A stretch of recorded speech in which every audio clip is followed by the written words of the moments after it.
अस्सलाम वालेकुम नाज़रीन, इस वक्त सबसे अहम खबर और एक ब्रेकिंग न्यूज भारत से है। भारत में भारतीय टेस्ट क्रिकेट टीम के कैप्टन विराट कोहली ने भारतीय टेस्ट टीम की कैप्टनसी से इस्तीफा दे दिया है। खुद को कैप्टनसी से अलग कर दिया गया है। भारतीय टीम इस वक्त साउथ अफ्रीका में मौजूद है, जहां पर 3 मैचों की टेस्ट सीरीज थी, जिसमें भारत को शर्मनाक शिकस्त हुई, एक कंट्रोवर्सी भी बनी। और अब ये जो अभी खबर आ रही है कि इंस्टाग्राम की पोस्ट में विराट कोहली ने टेस्ट क्रिकेट टीम की कैप्टनसी से खुद को अलग करने का फैसला किया है। उन्होंने बीसीसीआई का भी शुक्रिया अदा किया।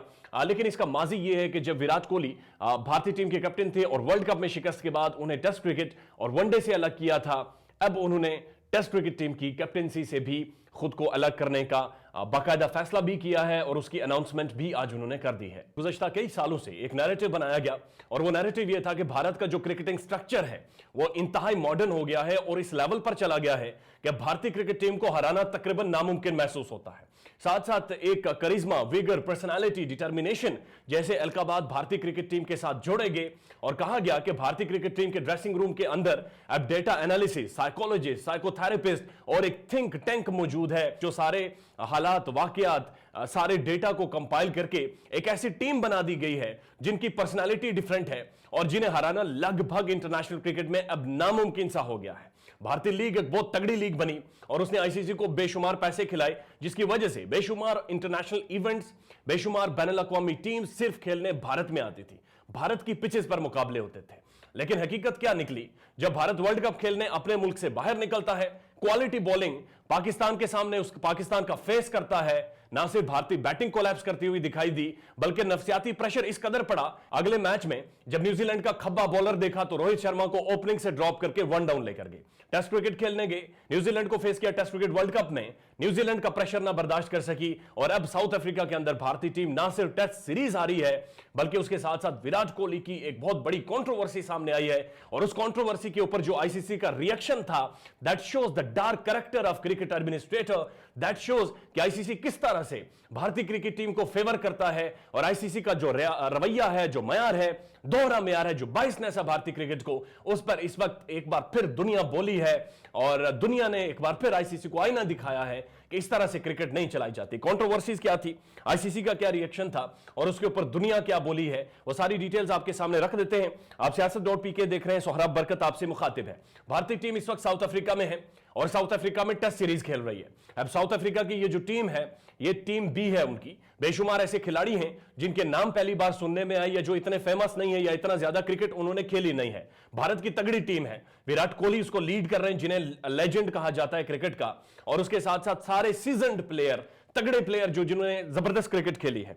साउथ अफ्रीका में गए, पहला टेस्ट मैच जीते, दूसरा टेस्ट मैच हारे और तीसरा और फाइनल टेस्ट मैच था उसका तीसरा दिन और थर्ड सेशन में रविचंद्रन अश्विन की एक बॉल और डीन एल्गर जो साउथ अफ्रीकन कैप्टन हैं उनके पैड पर हिट की।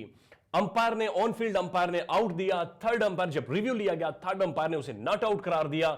उसके बाद जो भारतीय टीम ने किया उसके ऊपर पूरी दुनिया हैरान है और मुख्तलिफ अंग्रेजी अखबारात में भारत की लान तान की जा रही है और पूछा जा रहा है कि यह जेंटलमैन्स गेम नहीं है। विराट कोहली माइक के पास गए और सबसे पहले उन्होंने कहा, focus on your team while they shine the ball. उन्होंने माइक में जाकर थर्ड अंपायर को मुखातिब करते हुए और ब्रॉडकास्टर को मुखातिब करते हुए कहा कि अपनी टीम पर फोकस करें जब वो बॉल को चमकाते हैं।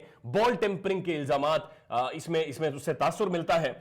Not just the opposition trying to catch people all the time. उन्होंने कहा आपकी तवज्जो सिर्फ और सिर्फ अपोजिशन पर है, आप सिर्फ अपोजिशन को कैच करने की कोशिश करते हैं। और जो वाइस कैप्टन हैं भारतीय क्रिकेट टीम के केएल राहुल, उन्होंने वाज़े तौर पर कहा it's the whole country against 11 guys, कि ये जो पूरा मुल्क है ये 11 लड़कों के खिलाफ हो गया है और कहा कि हम पूरे मुल्क के खिलाफ खेल रहे हैं। इसमें भी उन्होंने third umpire, on field umpire, match referees और जो ब्रॉडकास्टर था साउथ अफ्रीका का, उसके लिए ऐसा तासुर देने की कोशिश की कि वो बाइस्ड हैं। रविचंद्रन अश्विन जो बॉलिंग कर रहे थे, एक बहुत बड़े प्लेयर है, बहुत लंबे अरसे से भारत के लिए क्रिकेट खेल रहे हैं, उन्होंने वो लिमिट ही क्रॉस कर दी और उन्होंने कहा कि you should find better ways to win super sports ही वो ब्रॉडकास्टर था, उन्हें मुखातिब करते हुए रविचंद्रन अश्विन ने कहा कि you should find better ways to win, कि ये जो फैसला आपने रिवर्स किया है बुनियादी तौर पर ये अपनी टीम को आपने जिताने के लिए किया है। ये पहला रिएक्शन था उस नॉट आउट के ऊपर, उस रिव्यू के ऊपर जो भारतीय टीम का था। इसके ऊपर जो सुपर स्पोर्ट्स है, जो ब्रॉडकास्टर था, उनकी तरफ से क्लैरिफिकेशन, एक स्टेटमेंट सामने आई है और उन्होंने कहा कि Hawkeye is an independent service provider approved by ICC, and their technology has been accepted for many years as an integral part of DRS, decision review system का इंटीग्रल पार्ट है Hawkeye. और इन्होंने उसके बारे में कहा है कि जनाब ये आईसीसी की तरफ से अप्रूव्ड है और ये कई सालों से इस्तेमाल हो रहा है। Super sport does not have any control over the Hawkeye technology, कि सुपर स्पोर्ट की, इस ब्रॉडकास्टर की हॉकाई टेक्नोलॉजी के ऊपर किसी भी तरह का कोई अमल दखल नहीं है, ये मुकम्मल तौर पर अनबाइस्ड है। अब ये आप समझिए कि हॉकाई होता क्या है। बुनियादी तौर पर ये एक डीआरएस डिसीजन रिव्यू सिस्टम का एक इंटीग्रल पार्ट है और ये मुख्तलिफ स्पोर्ट्स में हॉकाई इस्तेमाल होता है, जिसमें आप देखें तो टेनिस शामिल है, क्रिकेट शामिल है, बैडमिंटन शामिल है, उसके बाद रग्बी यूनियन शामिल है, और भी बहुत सारी स्पोर्ट्स हैं जहां पर ये टेक्नोलॉजी इस्तेमाल की जाती है। इसका जो बुनियादी इस्तेमाल है वो कंप्यूटर विजन है। ये कंप्यूटर विजन सिस्टम है to visually track the trajectory of the ball. Ball की जो ट्रेजेक्ट्री है उसको ट्रैक एंड ट्रेस करने के लिए ये हॉकाई इस्तेमाल होता है कि अगर बॉल यहां पर पड़ी है तो इसका जो बाउंस था, किस लेवल पर इसने जाना था, कितनी इसकी मूवमेंट होनी थी, ये सारा हॉकाई का बुनियादी तौर पर काम है।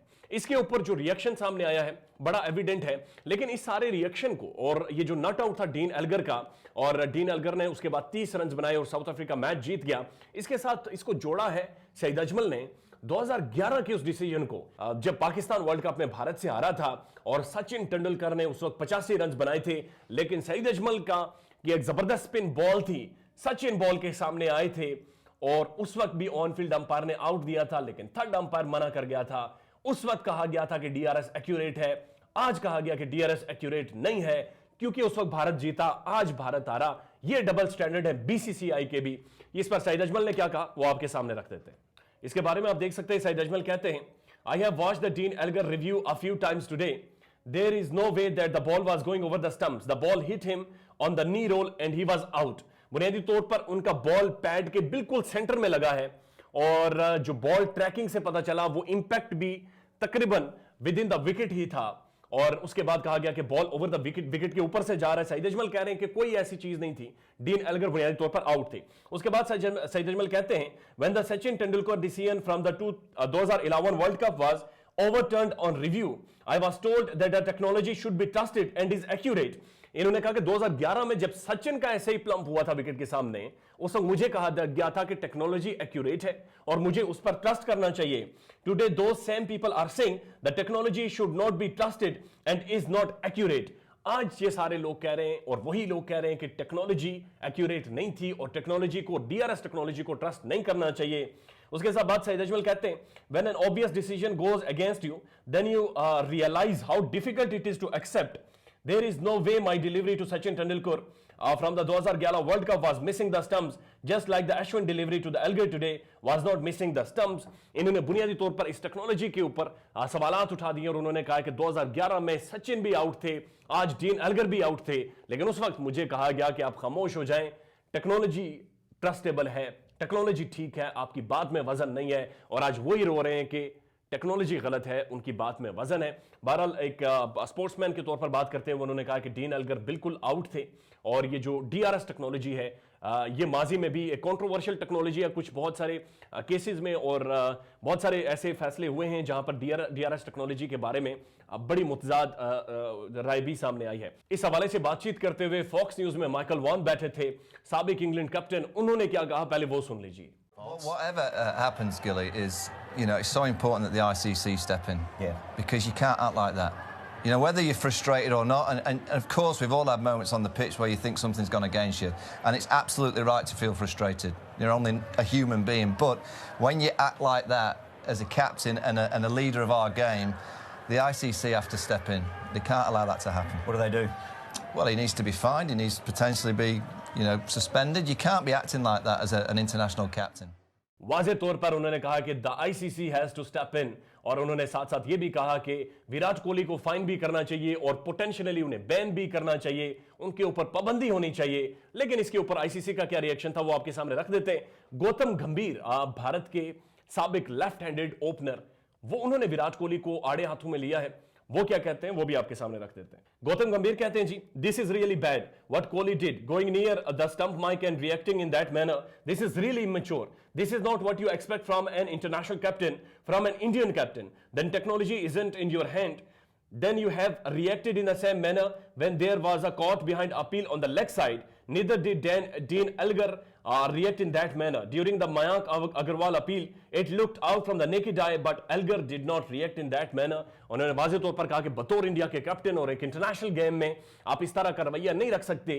उन्होंने कहा कि जब मयांक अग्रवाल खेल रहे थे उस वक्त लेग साइड की तरफ जो एज गया था, नेकेड आई से लग रहा था कि ये आउट है। डीन एल्गर ने इसके ऊपर रिएक्ट नहीं किया था, बल्कि वो बहुत ही काम और कूल रहे थे।